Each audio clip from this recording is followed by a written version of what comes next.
Good evening, everybody, and welcome to Carving It Up Live right here on Twitter, as well as the Carving It Up YouTube channel and the Grid Network YouTube channel. As always, I'm Bryson Carver. Very excited to be with you on this Friday, or I should say the eve of the conference title games. We have 3 football games left in the NFL season. It's kind of depressing, but they're the 3 biggest football games of the year. 2 of them will be played on Sunday between the Kansas City Chiefs and the Baltimore Ravens, and the Detroit Lions and the San Francisco 49ers. Very excited about both. I'll predict both. No Bryce's bleak bet. And we're putting a rule on the show, like no longer from conference championship on to the Super Bowl. No Bryce's bleak bet. Like I always say, it's the one game every week. I have no confidence in predicting. That's gone for the season. We'll see you back in week 1 in 2024 in 8 months. That's gone. We are, however, going to do If I Were a Bettin Man and my upset of the week, because I do have an upset on tap, and I certainly have a game that I'm very confident in predicting who is going to cover and maybe who is not. We'll see what happens. Also going to get into Jared Goff, by the way, the quarterback for the Detroit Lions. Why the narrative is going to have to start shifting if the Lions end up winning this game over the 49ers. I'll get into that. Also, the best soap opera in sports, man, the Dallas Cowboys, they never fail to provide us content. We got some family drama. This is literally turning into like Kardashian stuff. This is reality show stuff going on with the Dallas Cowboys, their family members, and there's one individual to blame. I'll get into that later in the show. Also on today's show, why the Atlanta Falcons absolutely made the correct decision in hiring Raheem Morris. Almost said Raheem Mostert, the running back for the Dolphins. Raheem Morris over Bill Belichick. I'll get into that later on today's show. But first, starting carving it up on a bit of a somber note. As you can see, I am wearing a WNBA hoodie, an orange WNBA hoodie with the white logo. Now, I've worn this show many of times. It's a very comfortable hoodie, by the way. Highly recommend. But I am wearing it first and foremost to honor the late, great Kobe Bean Bryant, who on this day 4 years ago, along with his daughter and 7 others, were lost in a helicopter crash in Calabasas, California. And I tell the story every year. His passing, or the day of his passing, it's one of those things where older generations know where they were when John F. Kennedy was assassinated. Generations right before me, I mean, millennials on up, remember where they were when 9/11 happened. And this one is sort of, at least for me as a Gen Zer, as obviously a massive basketball fan, this one was, I remember exactly where I was, what I was doing. I was literally just laying around as a typical 16 and a half year old teenager does, laying in my bed, scrolling Instagram. I remember the Pro Bowl was that day in the NFL. Didn't really care about it that much. That's why the Pro Bowl's out in the NFL. I'm scrolling my phone, whatever. And I go back up to the top. I refresh my feed. And the first thing across is from a sports account I follow. And I don't remember which one it was, but it was a screenshot of a TMZ headline. And it said Kobe Bryant among 4 dead in a helicopter crash. I'm like, huh? Oh, ain't no way. That's come on. And because part of the context around that is the night prior, LeBron James had just passed Kobe Bryant in the all-time scoring list. LeBron had moved past Kobe into the 4th all-time spot. I believe it was the 3rd all-time spot, I believe, only behind Kareem Abdul-Jabbar and Karl Malone on the all-time scoring list. And so LeBron had passed Kobe Bryant into the 3rd place spot all time. And then the next day, there's reports that Kobe is no longer with us. I'm like, that can't be true. So I go on the internet, I'm searching Kobe Bryant. I even Google Kobe Bryant death, and there's nothing there. And then about 15, 20 minutes later, there's some local, conglomerates around the country that are local news stations saying TMZ has reported blah, blah, blah. I'm like, okay, they're just going by what TMZ's saying. There's no other national source that's reporting this. And I remember then going to the living room and telling my mom, like, TMZ's saying that Kobe died. And then we walked to the living room. I remember this as clear as day. We turned the TV on, flipping through the channels, nothing there. Going through all the news stations. Then I go to ESPN, nothing there. They're doing like Pro Bowl coverage. And then the tweet from Woj comes, and almost instantaneously, the breaking news flashes across the screen, ESPN. And it's like, the second you see the breaking news, it's like you almost want to throw up in your mouth. Because it's like, oh my God, oh my God. Like it's almost 4 years later, and you still can't really believe that it happened. And then about 30 minutes to an hour later, the news of his daughter and the news of 4 additional victims, because the initial report was 4 have passed, and then it went up to 9. And so it's like, how do you process this? How do you make sense of a guy who was 41 years old, in the prime of his adult life, seemingly about to become more successful in his post career than he was in his all-time legendary 20-year playing career? I mean, in the 3.5 years, 4.5 years he 3.5 years he was retired, man won an Oscar. He wrote multiple books. He had a production company. He was about to, before he passed away, about to launch his own sneaker brand, similar to Michael Jordan, and to a lesser degree the way Steph Curry has done with Under Armour. About to do all these things, body armor, the whole bit, and then just gone. Like, how do you make sense of that? And the fact of the matter is, you can't. It's not something that we understand. I know I have my own personal, I'm sure you, the audience, listening, watching, have your own personal faith or religious convictions. Maybe you don't have any at all, but in our own ways, we had to somehow, some way, try and find a way to process it, make sense of it. And obviously, Kobe's memorial was 29 days later at the Staples Center, what used to be called the Staples Center. And I'll never forget that as long as I live, where you had all these guest speakers. And I remember I had to work on school that day, some homework. And so I was late watching the memorial. And so I tune in. I could be getting this wrong by the time of when it was. It had to have been about 20 to 30 minutes. It seemed like I remember Beyonce had a performance that I missed. And I turn on the TV on ESPN. It's Kobe Bryant Memorial. And I see a woman up there talking. And at the time, she's talking about Kobe's daughter, Gigi. I'm thinking, I know that's not Vanessa, because I barely ever seen Vanessa. I never heard the woman speak before. Didn't know that much about her.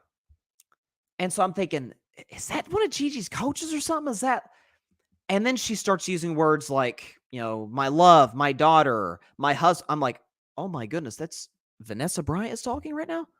After like 4 weeks after the tragedy, like how she is able to muster up the strength and the courage, and then you process it and you watch the rest of the memorial service. Michael Jordan gave a phenomenal eulogy to Kobe. Shaq added some humor because that's Shaq and he's the best. Sabrina Ionescu spoke. Gino Auriemma spoke. Diana Taurasi spoke. I'm probably missing others. Rob Pelinka, I think, spoke. Like a bunch of individuals gave phenomenal tributes to Kobe. But after that, at the next day, I remember talking about my show, and then the next day thinking, you know what? Yeah, that's why Kobe chose her to spend the rest of his life with. Because when you consider the type of individual Kobe was, he is, in my view, watching from a distance, I never had the fortune of knowing Kobe, but from a distance, I think the most driven individual, one of the most driven individuals in the history of the world. In the history of the world. Phil Jackson might be the greatest basketball head coach ever. And he coached Michael Jordan, coached Kobe Bryant, the two greatest shooting guards ever. Kobe modeled every aspect of his game to Michael. There's videos on YouTube comparing the two's mechanics, and it's almost scary. You're like, I think they cloned Michael Jordan into some guy for the Lakers wearing number 28 or number 24. It's like crazy. And even Phil Jackson said, as hard as Michael worked, and he was famous for his work ethic, Kobe worked harder.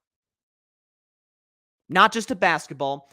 He once played a piece by, it was either Beethoven or Mozart, one of the great composers we've ever had in the history of the world. I forget which one it was. Somebody in the audience can more than willing to help me out, to play for his wife. And he learned it in like a week, 2 weeks, something crazy. Kobe didn't play the piano, but he learned it.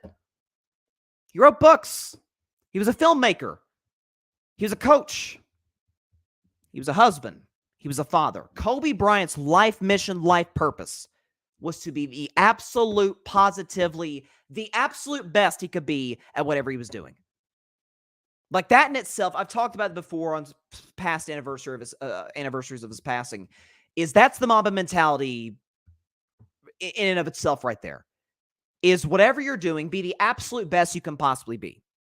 and work hard enough to be the absolute best you could possibly be. And I'm seeing I'm sure we've all seen on our social media, or maybe those that follow basketball accounts, like looking up and down, or sports accounts, and seeing, like, Kobe Bryant 4-year anniversary of his passing. And you're seeing all these motivational quotes and videos and all that. I saw a bunch today, but this one, I think, my mom just texted me, by the way. Moonlight Sonata by Beethoven is what Kobe Bryant learned. Thank you, Mom. Moonlight Sonata is what he learned to play for his wife. But anyways, I saw this quote today. I don't have the video, but I do have the exact quote. Kobe Bryant was talking to the great Jim Gray a few years ago, and he was talking about doubt. We all have doubt in our lives. It's human nature. We all have certain insecurities about us, whatever they may be. Everybody does. Even the most confident human being has some insecurity about something. Kobe had a great quote about that. He said, he was talking to Jim Gray. He said, quote, "Doubt is such a strange thing. There will be times when you succeed and times when you fail. So wasting your time doubting if you'll be successful or not is pointless. Just put one foot in front of the other, control what you can control, and then see what the outcome is. If you win, great. You're going to wake up the next day and do the journey all over again.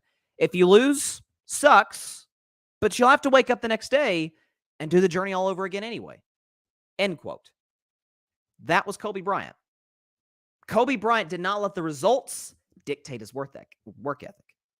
Remember early in his career, I think it was his rookie season, 17, 18 years old for the Lakers, when that was Shaq's first year in LA too. Jerry West, Lakers had acquired Shaq. And it was the 97 playoffs. Kobe was literally a kid. He was younger than I am now, and I'm 20. On the road in Utah, elimination game. That year, the Jazz made the finals. It was their first finals appearance when they lost to Jordan the first time. And in the elimination game in Utah, Kobe not only missed his last 3 shots, none of them hit the rim. He airballed all 3. Didn't let that dictate. On the other side of that coin, the three-peats with Shaq. Didn't let that dictate his work ethic. The back-to-backs, even after that, the rough years when Shaq was gone, the team wasn't very good, you had kids, work ethic didn't change. And he had some low lows. Game 7 against Phoenix when they blew the 3-1 lead to the Suns. That was a low point for Kobe. Work didn't change. When he got Pau Gasol, got the requisite roster to go compete for championships, work didn't change. So much so, it was almost to his own detriment in 2013 when he tore his Achilles against my Warriors, and that was the last we ever saw of Kobe Bryant as a great, undeniably great basketball player because of how much he'd had to carry the Lakers at that point after Pau got older, and obviously after that you had the Dwight years and all that. That was Kobe. Regardless of the circumstances, regardless of the obstacles ahead, the work ethic, the approach sometimes changed. The goals might have changed from time to time. The work didn't. And as long as intentions matter, I talk about all the time on my show, a person's intentions matter as to how we're going to assess a certain situation or assess that person. But if the work's there, sky's the limit. And even if it doesn't work, you tried. You tried. You have the peace of mind. I have an individual I know in my personal life who has been back and forth about whether or not they wanted to try something. And there was a lot of second guessing, dipping my toe in the pool, not sure. And at the end of the day, that person pursued it and they couldn't be happier about pursuing this opportunity, this goal that they have. And maybe you do pursue said opportunity, said goal, and it doesn't work. But you tried. You have the peace of mind at knowing you gave it your best shot. That was Kobe Bryant. And his legacy, the Mamba mentality, isn't going anywhere, and won't, I believe, for the rest of time. And 4 years later, still doesn't seem real. Still doesn't seem real. And we'll miss him. And just to mention everybody else, rest in peace to Peyton Chester, Sarah Chester, Christina Mauser, John Altobelli, Carrie Altobelli, Alyssa Altobelli, Ara Zabayan, Gianna Bryant, and Kobe Bryant. May those 9 beautiful souls rest eternally and rest in peace. And Lord knows we will never, ever forget them. Let's go to the comments. Patrick Brown sums it up well. Seeing MJ's face with tears and how much Kobe meant to him. There was a genuine admiration to chasing perfection. Kobe was the remix to MJ. Indeed, he was. He's the closest thing. It's like when we talk about LeBron versus MJ, LeBron and MJ. And I agree. I think those are absolutely the two greatest basketball players ever, whoever you got one or two. But in terms of the style of game, Magic's the better comparison for LeBron, and Kobe's the better comparison for MJ. Just in terms of stylistically, like that's what that is, and what that's been for quite some time. And yeah, MJ is not a vulnerable human being. MJ we know as this stoic, almost emotionless, stone cold killer. Kobe got a lot of that, obviously internally, but some of that he modeled after MJ. And to see him to see how much Kobe Bryant, the man, moved, Michael, was aside from Vanessa, that was the OMG takeaway from that service, from that memorial service at the Staples Center.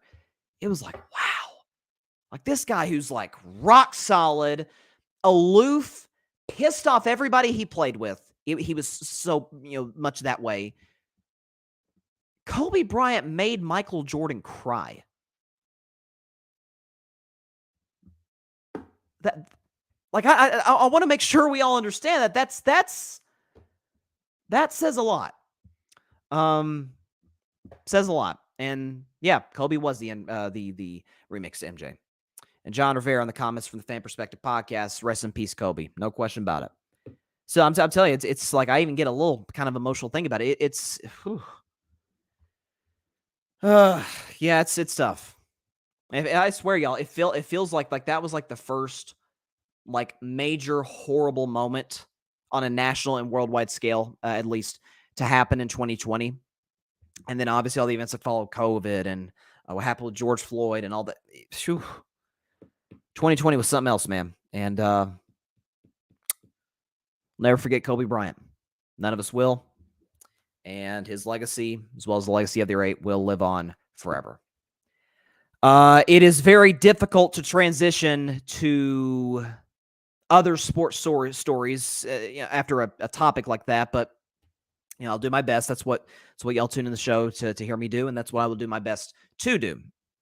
So there has been a lot of head coach openings, head coach hirings over the last couple of weeks, or really since the regular season ended. We had some recent ones.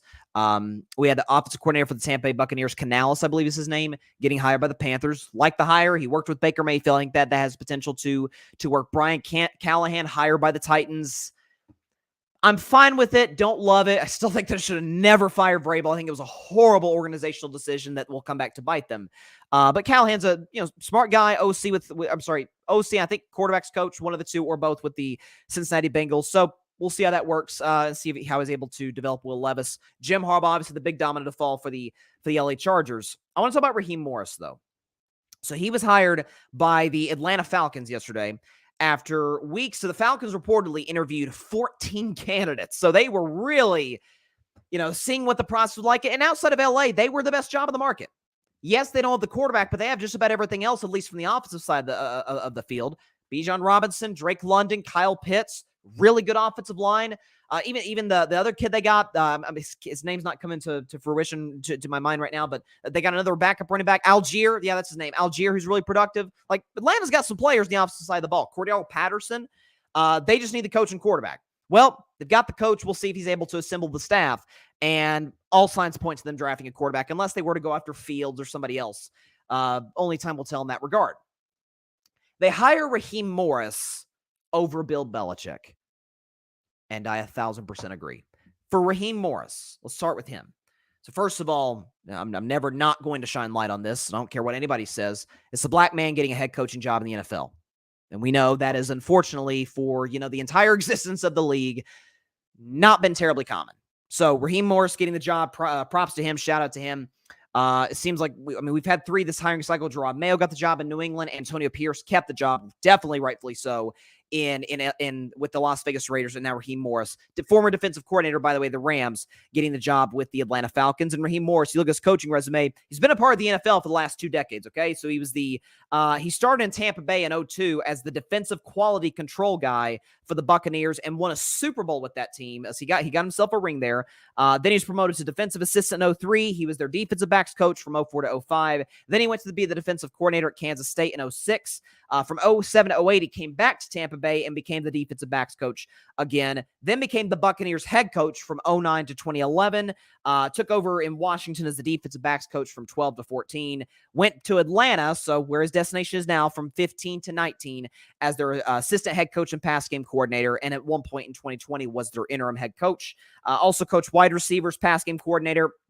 Then went to the Rams the last 3 years as their defensive coordinator. So this is an accomplished individual. This is somebody who's paid his dues in the NFL. Again, started as defensive quality control back in Tampa Bay. Before that, if you want to go all the way back to Hofstra in 1998, he was a graduate assistant, and 25 years later has become the head coach of the Atlanta Falcons. This is a guy who has a respect of the locker room. This is a guy who had one of the better defenses in the league this year. Listen, I get he has Aaron Donald. I understand that. Aaron Donald is, in my view, one of the 3 greatest defensive players to ever step on a field. Over everybody, in my opinion, outside of LT and Prime. I put him just a smidgen over the great Reggie White. And whoever else you want to throw out, Reggie was a monster. Aaron Donald is a freak. Ridiculous. Okay, so he's in my top 3 all time. Aside from Aaron Donald, though, who is getting up there in age, he was out of his prime, although still productive, there's a bunch of kids on that Rams defense. Some linebackers, defensive backs, and yet the Rams were one of the more productive defenses in the league. They were. Situationally, they were good. They were well coached. Again, we saw that Super Bowl run back in 2021, his first year as the defensive coordinator there, really good. Against the 49ers, held 49ers scoreless on 3 straight drives, or 3 straight drives to allow the offense to get a rhythm, to get back into that football game. Then you consider the Super Bowl where Cincinnati is getting it going, and they hit the bomb to T. Higgins to start the second half. Nothing. So that nothing in terms of offensive production from the Bengals. And then listen, I get that Rams defense at stars. They had Aaron Donald. They had Jalen Ramsey. But at the end of the day, you see what this defense was now with a bunch of kids. Still is productive. So he comes to a team now that's already got a really young, talented defense that he can make better.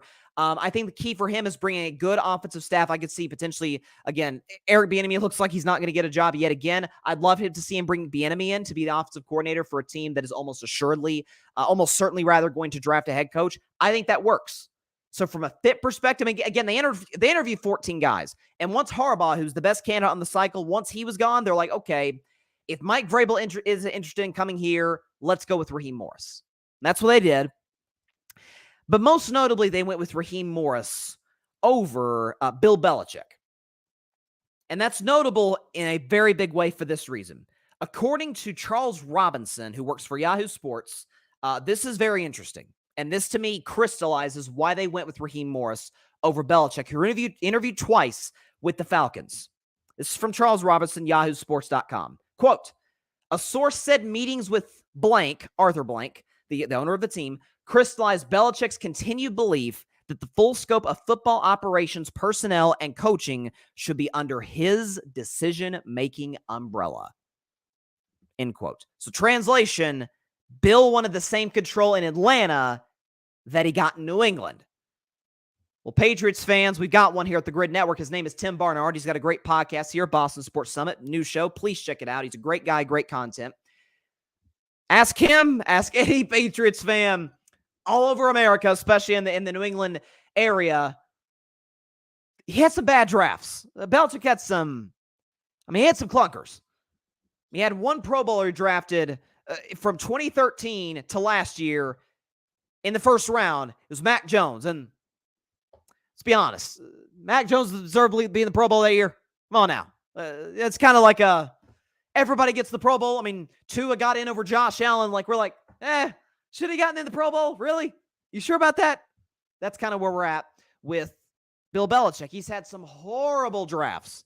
over the last decade. If you want to take 2021 out, where Mac Jones, a asterisk Pro Bowler, again, let's be honest, from 2012 on, one Pro Bowler drafted in the first round, that was Dante Hightower out of Alabama. And Dante ended up having a very good career with the Patriots, won some Super Bowls, was big time for that Super Bowl 49 run, and 51 as well. Outside that, no Pro Bowlers drafted in the first round. Why do you think Tom left? Didn't have the weapons. Yes, the relationship with Belichick dissolved, and kind of, the spark went out, essentially. But I remember Tom, his last year in New England in 2019, there was the mics caught him in the huddle with his young receivers outside of Edelman, a bunch of no-name guys, him saying, somebody effing get open. Like, even Tom's like, guys, somebody separate. Where did he go after that? Tampa Bay. Mike Evans, Chris Godwin. He brought Gronk back. They brought Antonio Brown in. All those guys are great at separating. O.J. Howard was there on the tight end before he got hurt. Guys who could separate consistently, like the opposite of what he had in New England. Now, it dissolved to a degree in Tampa, because Brady was older, obviously, but also Brady and Bill worked together for so long because their minds work very similarly in terms of, it's all about football, team first, let's go all in to winning and doing whatever we have to do to win. Tampa was not always that, because Tampa historically just isn't a winning culture. New England has been over the last couple decades. But again, we know this. Belichick, without Brady, below average head coach. That's why I've contended for years that Andy Reid's a better coach than Belichick. Andy Reid's been successful regardless of who his quarterback is. But it's now that he's got Mahomes that he's gone to a new level, won Super Bowls, and been to 6 straight AFC title games. It's different. Belichick's got one playoff appearance, and in that game, he lost by 30 to Buffalo. And so it's not just the fact that he hasn't adapted on the field schematically as a coach. It's the fact he can't pick the talent. And evidently, he wants to continue picking the talent. Atlanta said, no, we're good. And by the way, just from a common sense standpoint, Belichick becoming GM means whoever the GM is loses their job. I don't think they're going to love that. Raheem Morris isn't going to be that. Raheem Morris will be like, I'm going to focus on the coaching. I'm going to put together staff. I'm sure Raheem Morris, he's a head coach. He's going to be involved in personnel decisions. He's just not going to control them like Belichick would. That, to me, is the difference. That, to me, is why this is a good hire. And, again, here's what we know. Raheem Morris, defensive guy. Atlanta's defense is going to be really good this year, or next year in 2024. He's going to hire, I assume, a good offensive staff. He's from the McVay tree, so you add that component. Maybe bring back some McVay assistants. We'll see. And then they'll draft a quarterback, I assume, unless they go out and trade for Justin Fields. And I think Atlanta's going to be pretty good next year. Feels like right now, Saints are in cap hell. The Panthers are awful. It feels like it's kind of a two-team race for the NFC South in 2024 between the Falcons and the team that's won the last 3 years, the Buccaneers. So should be a fun division race. I'm curious to see who they draft. I'm curious to see what Raheem Morris does. But bringing him in over Belichick, 1,000% agree. 100%. Or I just said 1,000. 1,000% agree. No question. It's going to be fun, though. Yeah, I'll tell you. And I think there's two coaching jobs left. Washington, which a ton of sources are saying that behind closed doors, it's going to be Ben Johnson from the Detroit Lions, which, if true, then thoughts and prayers for Eagles, Cowboys, and Giants fans. Because this guy is a freaking genius. Now, folks are like, hey, well, we've seen geniuses not work as head coaches in the past. But because, I think this matters, because he comes from the Dan Campbell umbrella and coaching tree, and they ain't nobody gets guys more ready to play than Dan Campbell. Listen, I'm not saying he's going to be doing press conferences talking about,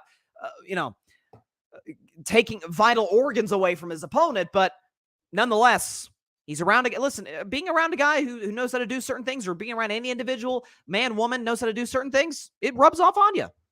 And so I assume Ben Johnson, that'll be a great asset for him as well. But right now, the Washington job is still currently available. And which one am I missing? There's another job currently available right now that I am just not seeing. Seattle and Washington. So 2 NFC teams are the only 2 jobs left. So Ben Johnson is almost, I would be beyond shocked if he doesn't get the Washington job. And that leaves Seattle. So is it Mike Vrabel? mean, listen, come on, Mike Vrabel, Dan Quinn. You're telling me the Seahawks are going to choose Dan Quinn just because of being loyal to a former Pete Carroll assistant? I mean, they were so loyal to Pete Carroll, they just fired him. I mean, it wasn't some discussion, mutually agreed to part ways. No, they straight up fired him. Demoted him, really, to just a team consultant. So it feels like Pete Carroll, my guess is Vrabel gets the Seahawks job. I don't have that source, but that's my guess. And then that'll leave Carroll, Slovis in Houston. These are notable candidates. McDonald with the Ravens, Eric Bieniemy. That'll leave those guys with an opportunity to get a job next year. So that's where we're at right now. Ben Johnson probably gets that job. Oh, that's funny. I did see that, Patrick. On a brighter note, Eagles possibly interviewing Kelly Moore. Nikki Smirky trying to get fired middle of the season. I should have been fired after the season. They did hire Vic Fangio to be the new defensive coordinator. I'll tell you this. Eagles fixed their defense the other day. Thanks for bringing that up, Patrick. Eagles fixed their defense the other day by bringing in Vic Fangio. This guy is one of the most respected defensive coaches around football. He really turned around that Dolphins defense. I get they kind of struggled at the end of the year. All their key guys were out. Bradley Chubb was out. Xavier Howard. Listen, Jalen Ramsey didn't play until like mid-season. They were dealing with a lot of injuries. And frankly, the personnel simply isn't what it is in Philly. Like the Eagles, especially the Eagles front seven, or not really front seven, linebackers are atrocious. Front four and the depth of that front four, oh, it's top three in the league. Top three in the league. So, and especially we know Vic Fangio loves to blitz. So listen, Eagles just fixed their defense. So props to in that regard. That said, my thoughts and prayers for Jalen Hurts. My gosh. If they bring in Kellen Moore. Hey, listen, Kellen Moore is, what's a good analogy? Like the coach that keeps getting a job. You're like, how in God's name is this guy? What do people see in him that seems like I'm thinking of a coach that, not Doc Rivers, like I'm talking about like coordinators. It's not coming to mind right now. But Kellen was below average in Dallas, awful with the Chargers. By the way, with Dak Prescott and Justin Herbert, both of which I believe to be better than Jalen. Now, I believe in Jalen Hurts way more than others do. A lot of people are selling their stock. I'm going to, keep my stock in Jalen. Bought it after last year's Super Bowl. Love what I saw. I'm not selling my stock in Jalen Hurts. I still think he's a special player. That said, oh, man. I just hate it for his sake. I hate the Eagles. Hate him with a passion. But I hate it for Jalen Hurts' sake if he plays average to below average next year and everybody's going to be blaming him. It's like, guys, Herbert had his worst year with Kellen Moore. Dak had his worst year with Kellen Moore. I mean, what are we doing? Oh, Lord. I mean, let's see what Justin Herbert does with Jim Harbaugh now, okay? Let's see how that works. It's going to be a freaking home run. That won't be as good as Kansas City, but it's going to be a home run. Okay, speaking of the Dallas Cowboys, I'll tell you, they never... I always get I kind of look at some, and I used to be a Cowboys fan, full disclosure, before I dipped because of Jerry in 2020. I kind of look at some, not most Cowboys fans don't do this. I look at some Cowboys fans a little side-eyed not when they brag about being America's team, but when they brag about being the most popular team or they get more ratings than anybody else. I'm like, is that really what you care about? Like, is that, I mean, it's nice, it's cool. I mean, my guess is the Lions ratings weren't off the charts this year. They were on more national televised games than usual, so they were up more than usual, but I don't think anybody was just locked into Detroit every week the way we are Dallas or Kansas City or Baltimore or San Francisco. The Lions don't care about that. But the drama, the reality show that is the Dallas Cowboys, it never ceases to amaze me, and it never ceases to disappoint to continue to flow into conversation. But Dallas, you got a problem yet again. How about them Cowboys? Yeah! So we got some infighting within families of really the three best players on the team. Dak Prescott, CeeDee Lamb, and Micah Parsons. Certainly the three most important players. All due respect to Zach Martin and Ty Smith. Really the three key players for that Cowboys team. So, where to begin? So it really starts with CeeDee Lamb's mother.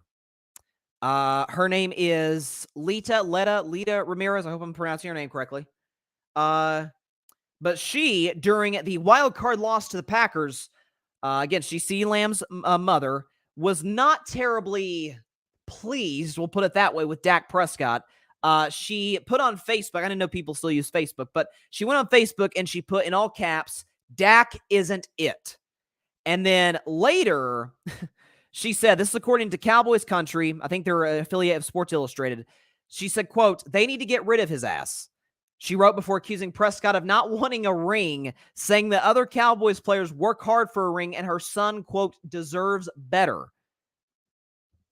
A Texans fan responded to her and was like, hey, man, CeeDee Lamb, you can bring him. His contract's almost up and pretty soon. Like, bring him to Houston. And she said, quote, I wish he would. CJ is great. So just like ripping Dak Prescott to shreds. To which I think in response, not directly to her, but I think in an indirect way, sort of responding to her, but responding to a lot of other people, Tad Prescott tweets, and I see this, I'm like, thank you, I've been saying this. Tad Prescott, Dak's older brother, says, quote, Cowboys fans who continue to DM me, in all caps, trust me, if I could get Dak to leave Dallas, I would. And he would go on to say, the city and organization have been great to he and our family, but done with drama and the so-called fans, but he loves this team and wants to bring it rings. So basically he's saying Dak wants to stay here, which to me is translation for Dak's going to get the extension this offseason. Dak wants to stay here. I really don't. You know, the drama that comes with being the Cowboys quarterback is terrible, and it's nonsense, not just for Dak, but for anybody. And so you have that. Micah Parsons' brother would go on to say, if we have this here, Micah Parsons' brother, Terrence Parsons, said, do we have this? Yeah, he says that, do we have it? Okay, yeah, Terrence Parsons talked about how the organization is committing crimes against Micah, which, okay. And he went on to say, yeah, that's what he said. He said the organization is committing crimes against his brother, which I'm like, why? By the fact that he can't get pressure late in the season. Anyways, so you have that component. You have all this infighting, and those who've watched Carving Up Live know enough, live long enough, know that I'm about as big of a Dak Prescott fan as is humanly possible. I'm not even a Cowboys fan. Used to be, but I am a Cowboys fan. Got this little bobblehead, little mini Dak. Okay, so it's the only bobblehead I own. And when I left the Cowboys fan base in 2020, I said today, and I said then, I say today, and moving forward, I'm still going to pull for Dak. So that means, by definition, I still have to pull for the Cowboys to win games. So I'm still going to stick with Dak. There's a lot of reasons I'm a Dak fan. I'll get more on that later. I don't have time today. So you guys are probably like, he's going to come on. He's going to defend his guy. He's going to defend Dak. He's going to not take shots at CeeDee Lamb's mom. You don't take shots at anybody's mom. But, he's going to say his mom, CeeDee Lamb's mom, is wrong and go after CeeDee Lamb and go after Terrence Parsons and Mike. He's going to go after everybody. Nope. Not going after any of them. Not going after CeeDee Lamb's mom, CeeDee, Micah, Tad Prescott, Dak Prescott, Terrence Parsons. None of them. You know what I'm going after? Same guy I've been going after for years, Jerry Jones. That's his culture. If you're a free agent wanting to test the waters, you're thinking about Dallas, you want that? Now, that's not to say that family members of professional athletes posting on social media isn't common. Matter of fact, it's very common.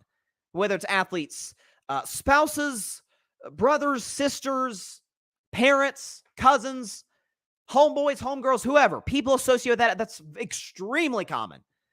I see that. I see Tab Prescott posting a lot, supporting his brother, blah, blah, blah.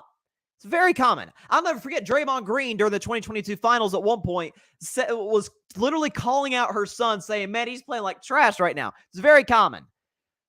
But in terms of the infighting, listen, maybe there's just a microscope on Dallas more than other teams. I've never seen this before.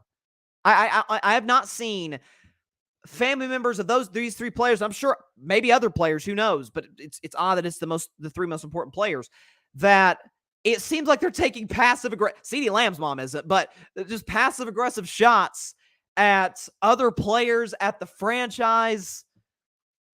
I mean, Dak and CD's family take a shot at the franchise. CD's family takes a shot at Dak. It's like, what is going on? That's the culture that Jerry's created. What does that mean, you ask? It means it is a culture that is not keen and where accountability is irrelevant. Blame somebody else. Go to Jerry, blame the coach. Go to the coach, blame the teammate. Go to the family member who blames a teammate or blames the organization. That's the Dallas Cowboys. And that's why I made one of the biggest mistakes of my life. Not as big a mistake as me picking the Broncos to win the Super Bowl last season, which was the worst pick I've ever made in my entire life. The picking the Cowboys to go to the Super Bowl this year isn't as bad, but it's I guess my brain shut off at the time, and I guess all season long trying to convince myself the pick was going to come true, that somehow, some way, that the culture that is festered and grown and gotten worse with the Cowboys over the last almost 3 decades was all of a sudden not going to matter because Dak carried them at it. And that was my prediction, that Dak and CeeDee Lamb would have this great connection, which, by the way, they did, and that they would somehow carry, with a great performance from the defense, them to the Super Bowl. And I overestimated Dak, which, for the record, I think Mahomes and Burrow will be hard-pressed to win a Super Bowl in Dallas. I think it's that difficult. Tony Romo was a darn good quarterback and couldn't win there. Couldn't get to the NFC Championship there. Same with Dak. That's the culture. But hey, Jerry, we are talking about your team. They're still relevant. The Cowboys will never be irrelevant. Never. I mean, we're gonna watch the Jerry press conferences, and in 2024, second verse same as the first, or same as or I should say 29th verse same as the first. We're going to react to Jerry sound bites. Dallas, well, like other teams, in fairness, but Dallas going to lose a game they shouldn't. Everybody's going to come for Dak's neck, fire McCarthy. Micah Parsons is going to disappear at the end of the season, and they're have a bad draft, a bad offseason. Why on earth should I think it's going to be any different than, which is why it's on me for picking Dallas to go to the Super Bowl this year and represent the NFC. That's on me. Now, in fairness, I did pick Kansas City to win the AFC and the Super Bowl, but still, it's a bad pick. But I disagree with CeeDee's mom adamantly that Dak doesn't want to win a ring or doesn't work hard. I obviously adamantly disagree with that. But listen, she's taking up for her son. I don't fault anybody. To me, like if she had crossed the line and called Dak something vulgar and called him names, I mean, she took shots at him, which I don't like at all as a Dak guy. But at the same time, she has a right to defend her son. It's her son. She's going to take his side as any good parent or family member would. Just like Tad's taking his brother's side and Terrence is taking his brother's side. I have no issue with that whatsoever. Don't necessarily agree with all of it, but I get it. I do it with my siblings or my parents or whoever. That's just part of being loyal and being there. But at the same time, you hearing this in San Francisco the Niners have lost in the playoffs year in and year out, and there's been quarterback issues. Listen, Jimmy Garoppolo was limited. I didn't hear any Niners family members going after Jimmy G. And Dak's way better than Jimmy G. I think even Dak skeptics would agree with that. You don't see this with other organizations, but you see it in the poorly run organizations.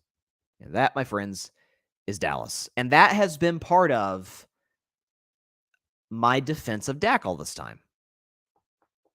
Is that, name me, I actually talked about this a couple weeks before the playoffs when I still believe Dak and the Cowboys were going to go to the Super Bowl.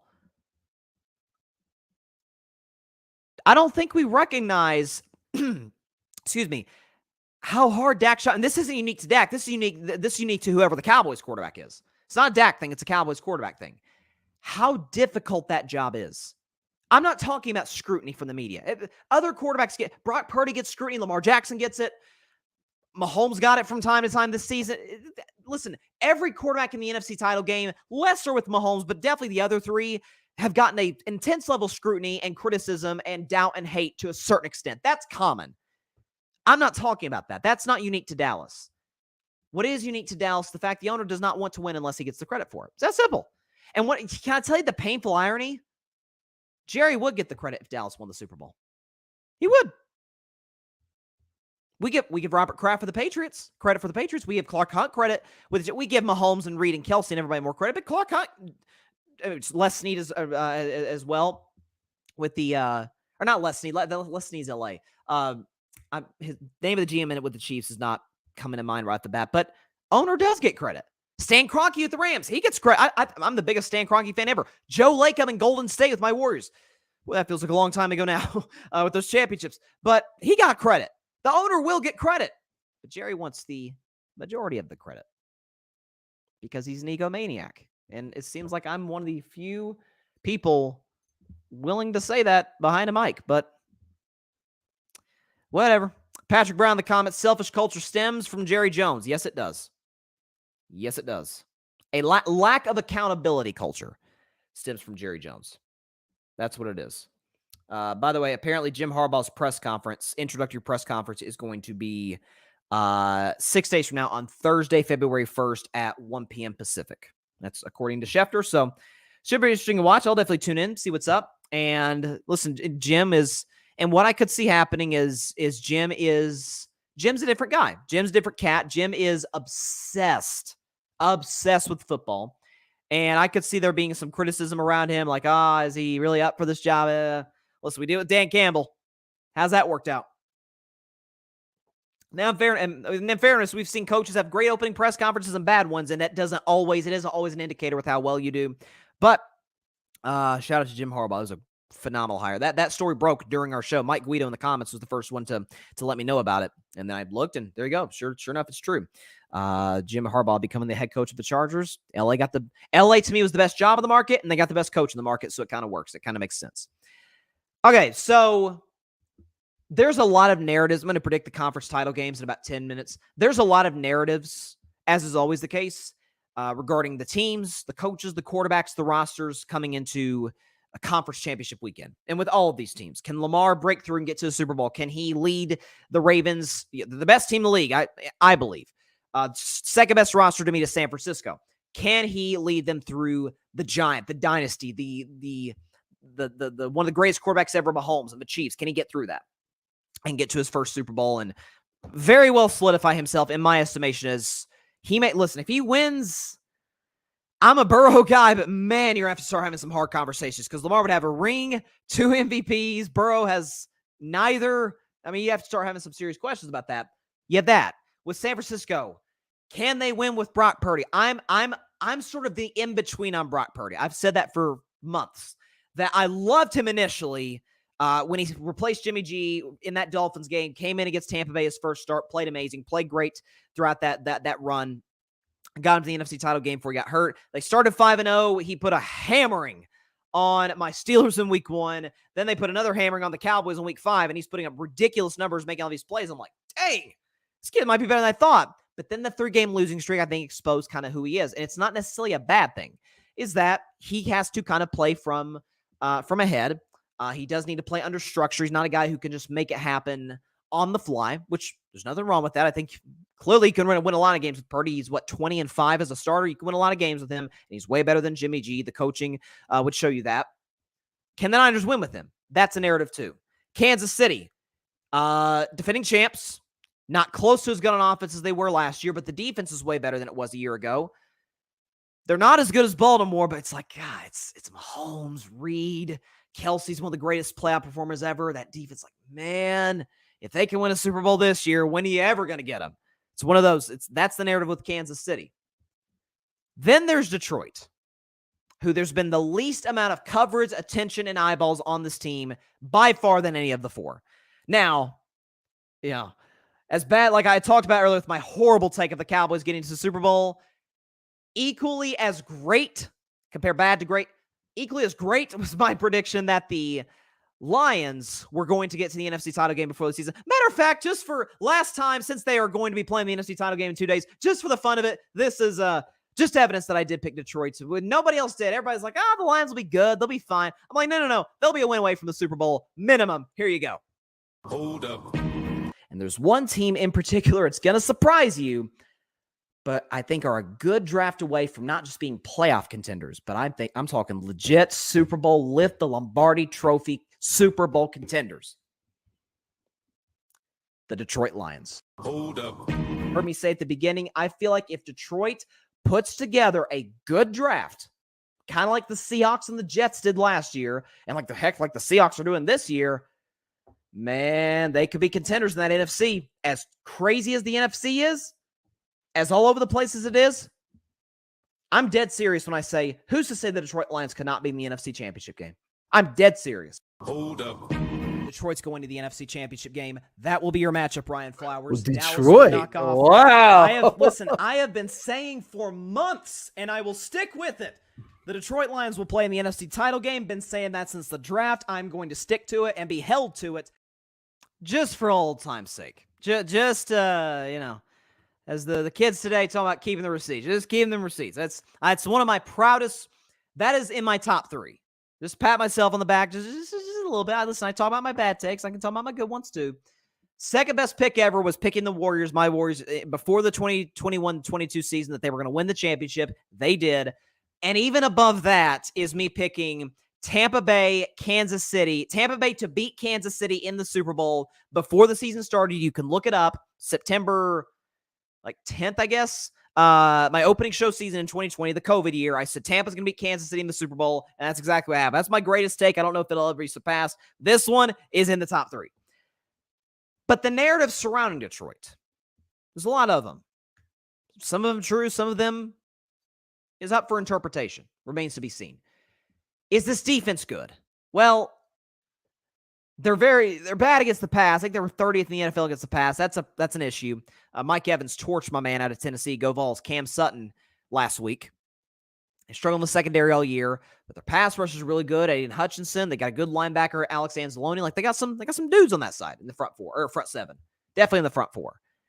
Dan Campbell, situationally can be a bit over aggressive. Well, hasn't hurt him to this point. He's been really good on 4th down, been really good situationally on both sides of the ball. Can this Detroit offense, as great as it was in the regular season, can it maintain the playoffs? Well, they did score 24, which is pretty good against that Rams defense in the wild card round, and then against a very good and talented and experienced Buccaneers defense, hung 31 on them. They're obviously not going to have any harder task all season long than what they've got ahead of them. Well, maybe the Baltimore game, but in terms of significance, than they'll have this week against the Niners. I'll predict that game along with the Chiefs-Ravens game in about 5 minutes.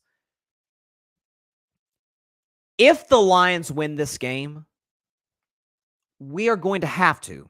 Because, listen, when new data, when new evidence presents itself, we got to adjust our opinion. There's nothing wrong with that. Matter of fact, it's an emotionally mature thing to do. We're going to have to, or at least those of us that have been skeptical about Jared Goff in the past, and I have been that. I've bought more into him this year. It's part of why I picked them to get to the NFC title game. We're going to have to change our opinion about Jared Goff. We just are. Because he was in LA. He had one of the worst rookie seasons I've ever seen in my life. I mean, I remember vividly the Rams that year. I remember watching them play. They had just fired Jeff Fisher. I don't know. I think they'd fired Jeff Fisher by that point. Goff's rookie year. They played the Seahawks. And I remember it vividly because it's hard to forget those ugly-looking Seahawks color rush jerseys. I freaking hate those. Hate them. They're awful. But they played that game. I remember watching Jared Goff. I'm like, God, he is horrible. Like, who is this dude? This guy was the first pick of the draft. This guy should have been the last. Should have been Mr. Relevant, Brock Purdy. The heck? Who's this guy? What's he doing on an NFL field? Then they bring in McVay. Then they bring in Andrew Whitworth. Then they make some deals in free agency. They draft well. It's like, dang, this guy's pretty good. But we give the credit to McVay. Why? Because Goff was horrible his rookie year. And then Goff has a down 20. They got to the Super Bowl in 2018. Down 2019, missed the playoffs. Down 2020, made the playoffs, but Goff kind of had an up and down season. There was a moment reportedly when they lost to the 49ers when the Niners were playing one of their backup quarterbacks that McVay absolutely lit into Jared Goff. And that was it kind of fractured the relationship, and Goff was traded for Stafford. Of course, the Rams go on to win a Super Bowl, and we're like, yep, Jared Goff was the weak link. He was the issue with the Rams that held them back from winning it all because, hey, plug Stafford in with a few other pieces, they won the Super Bowl. They helped hoist the Lombardi Trophy. Meanwhile, Goff is the quarterback for a 3-win team. But then they triple their win count to 9 and almost make the playoffs, and Goff has a very good year. Then this year, his 30 touchdown passes. They're the 3 seed in the conference, and they're a win away from the Super Bowl.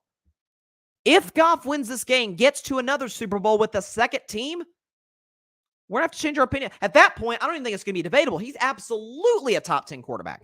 If not, maybe a top 8 quarterback, if we're being honest. I mean, let's just play hypotheticals for a moment. And I hate doing that, but let's play hypothetical. The quarterbacks, all of us generally agree, are absolutely above Goff. So you got Mahomes, Burrow, Lamar Jackson, Josh Allen, those four for sure. Then I think we start having conversations. You're talking about Dak, Jalen Hurts, Herbert. Who am I missing? I put him above Aaron Rodgers. Some others might not, but there's a discussion there. Just quarterbacks off the top of my head. He's better than Baker, and Baker had a great year. I've really bought into Baker. He's better than Purdy. Maybe others would argue otherwise. Listen, I'm not suggesting Goff is top 5. I'm not, but he wins this game, and even better for Detroit. If he wins the Super Bowl, that'll mean he's been to 2 Super Bowls, 2 different franchises. By the way, inherited a crap franchise. And a ton of credit does and should go to Dan Campbell with how he's changed that culture. But Goff deserves love too. He's somebody. Those great receivers, Jamison Williams, Josh Reynolds, Amon-Ra St. Brown, Sam Laporta. Somebody's got to get them the football accurately, on time. A lot of the credit too goes to Brad Holmes, the GM, for putting that amazing offensive line in front of Goff, because we saw it in LA. We've seen it at times this year with Detroit, especially when they played the Ravens, that Goff, with a pocket that isn't clean, struggles. He's a pocket guy. He's kind of the last of a dying breed to a certain extent. But I think it's, when new information presents itself, we have to change our opinions. It's like, excuse me, I moved my camera there a little bit. It's kind of like the 3-point shot in the NBA. Used to, teams took like 15 threes a game. Then Steph Curry happens, changes the entire math of basketball. You got to change.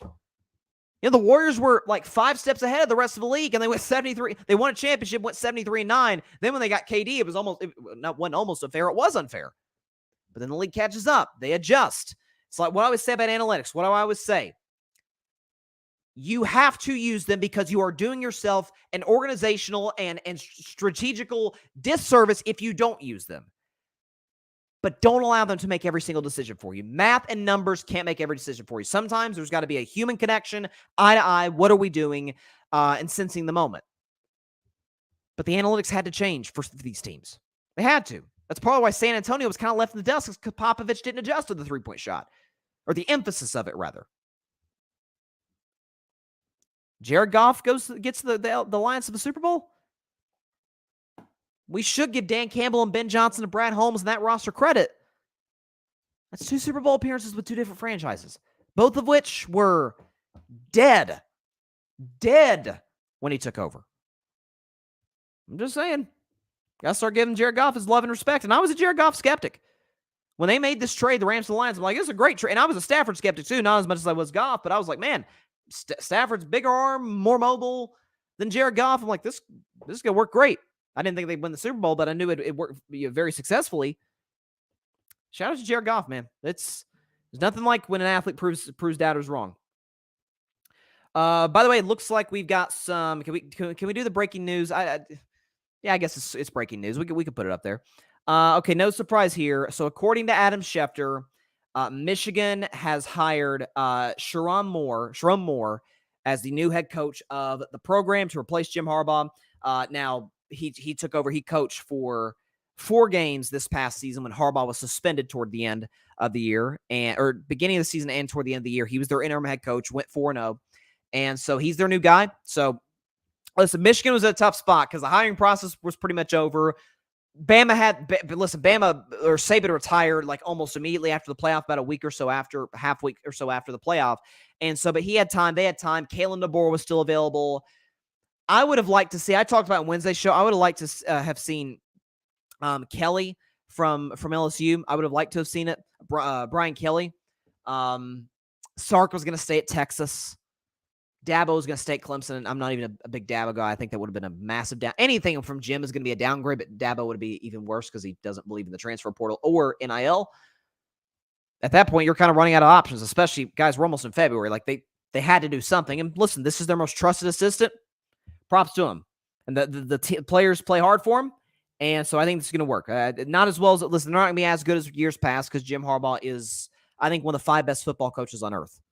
Maybe 3 because he's successful in college and pro, and that's very rare. But nonetheless, a good hire given the circumstances by Michigan. Okay. Well, it's down to 4. It's Final 4 of the National Football League playoffs. National Football League season. The defending champs Chiefs, followed by the Ravens, Lions, and the 49ers. So let's just get our background music, our intense background music on. Here we go. NFC, AFC Championship weekend. We'll start with my upset of the week. Give me the Kansas City Chiefs over the Baltimore Ravens, 23-20. Kansas City gets the upset. Baltimore's a 4-point favorite at home. It was at 3.5. It's gone up to 4. So Vegas, the Sharps, they love Baltimore. I'm all over Kansas City, not just end the points, but to win straight up. Kansas City upset of the week, and here is why. So listen, the Chiefs have been a version of Brady's Patriots. I've said that for about a month. I remember doing a show. They had just beaten the Patriots the day before. And it's like I was watching that game. Kansas City had a decent role offensively. They're playing well defensively as they have all season. And it's just, it just hit me. Like, maybe it's because they were playing the Patriots. Maybe I needed to see that visual to be like, light bulb. Oh my goodness. This is literally one of Tom's Patriot teams. Where all-time great quarterback, great coach who specializes on a certain side of the ball as well as anybody in the league. Great tight end who's kind of moving out of his prime, Kelsey, Gronk. And a great defense with average at best on a good day wide receivers. That was Brady's Patriots teams. That's Mahomes' Chiefs teams. So, is it any shock to me they beat Miami, the worst cold weather team in football with the worst bad weather quarterback in football, at home when Kansas City is awesome in cold weather? Didn't shock me at all. I'm surprised the score went higher. Then the next week, when everybody's proclaiming Josh Allen's on Mahomes' level, in Madden, if you adjusted their overalls, he might be better. Not in real life where they actually play the games. And the Bills, who had a nice little 5-6 game winning streak, despite the fact they've had a questionable playoff history against Kansas City, now 0-3. So no, I was not surprised at all that the Chiefs knocked off the Bills, but this will be their hardest challenge yet. Baltimore, who I believe is the best team in football, I've said that at points this season, and I've maintained it since they beat the 49ers, shellacked the 49ers on Christmas night in San Francisco. That, listen, it's the best defense of football, where you've got the number one scoring defense in the league, the number one sack defense, and turnover defense. But Kansas City is not far behind. I believe they're second in scoring defense and top 6, I think, in sacks. Or maybe it's reverse of the two, but nonetheless, Kansas City's got it's not as good as Baltimore's. But is it good enough to cause Lamar Jackson some problems? You look at Lamar's numbers in years past, and he's a different player now than years past, but he struggled against the Chiefs. Completion percentage not good. I think it's in the high 50s. It's not, so he hasn't played terribly well. Baltimore, this to me for the Ravens is, I feel like if they win this game, it's going to be almost impossible to not pick them to win the Super Bowl. Because it's they got rid of the playoff demons by beating Houston badly. If they slay the dragon of Kansas City, the dynasty, they'll have all the momentum in the world going to the Super Bowl in Vegas against either the Niners or the Lions. That said, and I hope people don't hold this against Lamar, better quarterback on the field is going to be wearing a red helmet and a white jersey. His name is Patrick Mahomes. They have the best quarterback in this game, the Chiefs do. They have the best coach in this game. And they have close to the defense that Baltimore has. So that said, I'm riding with my Super Bowl pick. And I ride with dynasties. Listen, I'm a Warriors fan. I have an affinity for dynasties. I have an affinity for a villain and for dominance. This is what every sport needs. This is what's hurting baseball and the NBA. There's no villains. Nobody to root against. Now it's Kansas City. I love villains. Once again, give me the Chiefs 23-20 over the Baltimore Ravens in my upset of the week. It is now time for my favorite segment every week, and it will be returning for the Super Bowl, by the way. Maybe we'll merge if I think there's going to be an upset or whatever. We can merge the segment, but this segment will be back next week. It's my favorite segment on Carving Up Live every week. It is simply called If I Were a Bettin Man. I'm taking a good hard look at this Lions and Niners game. Now, the Niners, San Francisco 49ers are favored by about a touchdown, by 7, -7. Now, I've kind of spoiled my pick in this regard. Not my pick to who's going to win the game. That's what I'll get into. But in terms of where the side is, it's not San Francisco -7. It's simply not. Detroit's roster, San Francisco to me has the best roster in football. I did a list yesterday, or Wednesday show, with my top 10 players left in the playoffs, and I think I had like 4 or 5 49ers. I mean, I had McCaffrey, Trent Williams, I had Fred Warner, and I had Deebo Samuel. So I had 4. I had 4 of the 10 were 49ers. Then I had 2 Ravens, 3 Chiefs, and a Lion on that list as well. That math isn't. Yeah, that math adds up. Yeah, 6. So, best roster in the league. But we can act like Detroit's as far off. The only unit on the 49ers, on the Lions that I think is, or the only unit on the Niners that I think is exceedingly better, absolutely, undoubtedly better than Detroit is linebacker. They got the best linebacker tandem that we've seen in quite some time with Fred Warner and Drake Greenlaw. The secondary for the Niners is better than Detroit, but I mean, Travarius Ward's really good, but outside of that, Hufunga's been out for the year since midseason. You have some concerns there. You want to shift the offense? Give me Jared, and I really like Purdy. Y'all Purdy stands don't get on me for this. Jared Goff's a better quarterback than Brock Purdy. He just is. Wide receivers. It's close. I mean, I'm going to call that a draw because you got Ayuk, Deebo, who, by the way, is going to play. That's worth mentioning. A couple hours ago, Kyle Shanahan said Deebo Samuel is going to suit up for the 49ers. You got Deebo, Ayuk, Juwan Jennings in San Francisco. And then in Detroit, you got Jameson Williams. You got Amon-Ra St. Brown, who's the most underrated receiver in the league, in my view, and Josh Reynolds. It's kind of a draw. Tight end, Niners are better, but have you seen this kid, Sam Laporta, who, according to Dan Campbell, is going to play this game? You seen that guy? What he's capable of doing when he gets the football in his hands and separating? To me, he's the next Travis Kelce in many ways. So tight end, advantage San Francisco, but it's close. Running back, San Francisco definitely with McCaffrey, but when you got you got Jahmyr Gibbs and David Montgomery, that's a problem too for that Niners secondary, or that Niners front seven, to be able to contain the run and the pass with Gibbs, especially. Defensively, gonna give the edge to the Niners by a healthy margin, but Detroit's is no slouch with Hutchinson. Special teams, I'd probably give the edge to Detroit because I don't trust Jake Moody. If the game comes down to a Jake Moody game-winning field goal, my guess is he's gonna miss it. So that said, Lions +7, 1,000%. I'd say this if they were playing the regular season. This would be my, if I were a Bettin Man game, almost regardless of potential other matchups. We'd have to see, obviously. But Lions +7 is the bet, is the side. Now, as far as who actually wins the game, that's what we all care about at the end of the day. There are external, I don't want to say external factors. There are factors in this game that I think kind of needed to work Detroit's way that don't. So a factor that helped the Packers last week is Deebo Samuel went out almost immediately, and the weather was kind of nasty. And because Green Bay, I don't want to say has a better quarterback, but a similar quarterback, although more talented in terms of arm strength, and be able to grip the football, Jordan Love, and they were able to run the football exceptionally well with Aaron Jones. They were able to kind of thrive and flourish in those conditions.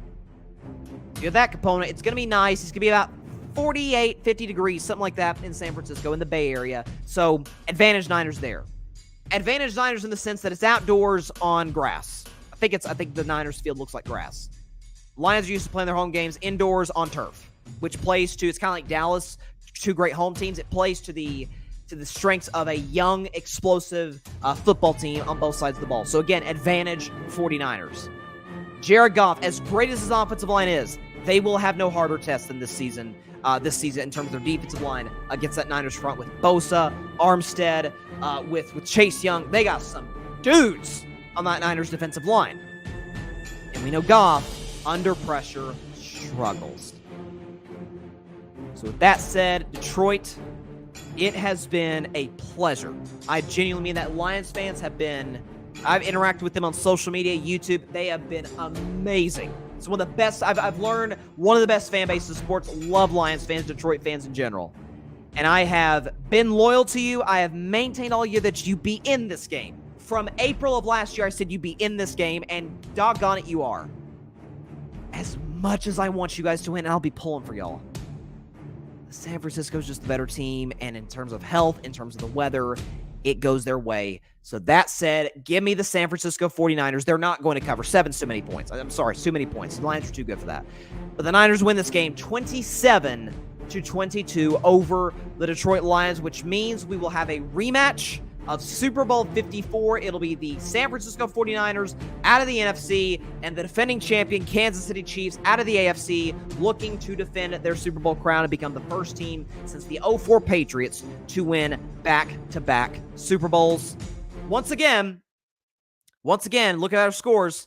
Upset of the week, Kansas City gets to their fourth Super Bowl in the Mahomes era and their fourth in the last 6 seasons. The fourth in the last 5 seasons, which is insane, by knocking off the Ravens 23-20. And in my favorite segment of the week, it's called Bettin Man.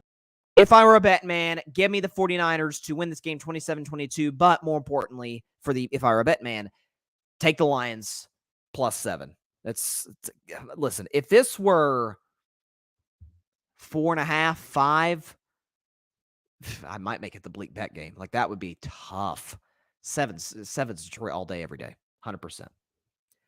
Very excited, though. I'm telling you, we're going to have a Chiefs-49ers Super Bowl rematch from 4 years ago in Super Bowl 54. It was the first game. It's funny, kind of a full circle moment for me personally. That's the first Super Bowl game I ever covered on this show, Carving It Up, because we started on October 21st of 2019. So here we go. The show's evolved so much 4.5 years later, and here we go. Chiefs-Niners, which is what the matchup I believe that we are going to get. That said, I'm pulling so hard for Detroit. If I'm the guy, if this is the first time I'm wrong on the Lions all season long in terms of their overall season outlook, I will be thrilled. I'll be thrilled. Absolutely. It's a great city, awesome fan base, and a darn good football team. Although, unfortunately, they're probably going to lose their offensive coordinator to Washington, but nonetheless, a lot to be proud of. Detroit. No question about that. All right. That is all the time we have for today's show. Appreciate everybody stopping by. As always, be sure to catch Carving Up Live on Monday at 6 p.m. Eastern, 3 p.m. Pacific time, right here on Twitter, as well as the Carving It Up YouTube channel and the Grid Network YouTube channel. And, of course, be sure to like, share, comment, and take 2 seconds out of your day. Hit that big red subscribe button down there. Helps the channel grow exponentially. We're trying to get to 1,000 1K subscribers by Super Bowl 58. So if you have not subscribed to the show, hey, just take a couple seconds. If you're on YouTube, down there, subscribe button, hit it, and you're part of the Carving It Up family. We would greatly, greatly appreciate it. If you have subscribed, thank you so much as well. Your support means, honest to God, your support means everything to this show and the success of the show. Please tell everybody you know about it, your friends, your family, everybody, about Carving Up Live. We would greatly, greatly appreciate it. And just as important, be sure to go subscribe to the Grid Network. That is GRYD, the Grid Podcast Network, right here on YouTube, as well as any and everywhere you get your favorite podcast, be it Apple Podcasts, Spotify, iHeartRadio, Google Podcasts, any and everywhere that you get your favorite podcast. You can find it live on the Grid Network. There you go. Hold up. Wait. Hold on. Let's time out. Normally I get out of here. I see. We got a comment from my man Grady. Listen, it's Grady. Most people I'd say, this is Grady's my guy, so I'll answer this. This is a question to get out of here. It's like an icebreaker, okay? Grady, can I ask you a political question real quick, not your opinion? Assuming Trump and Biden are both the nominees, do you think they'll actually debate each other, or can we please avoid that this time? Well, I hope we avoid that. Let's put it that way. Because they debated twice in 2020. That first one was... Ooh, Lord, that was... second one wasn't a whole lot better, but it was at least managed better in terms of the debate format and rules. But if I had to guess, Grady, I'd say no. Because if you notice, like, Trump hasn't participated. Some of it he doesn't have to against the other Republican nominees, Haley, DeSantis, who else? Chris Christie, Vivek, then before that, former Vice President Pence.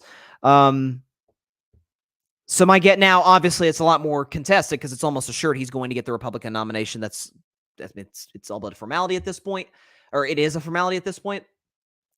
It's not a formality that he or Biden are going to win in 2024 in the general election in November. So, but here's the thing, though, Grady. I think at this point,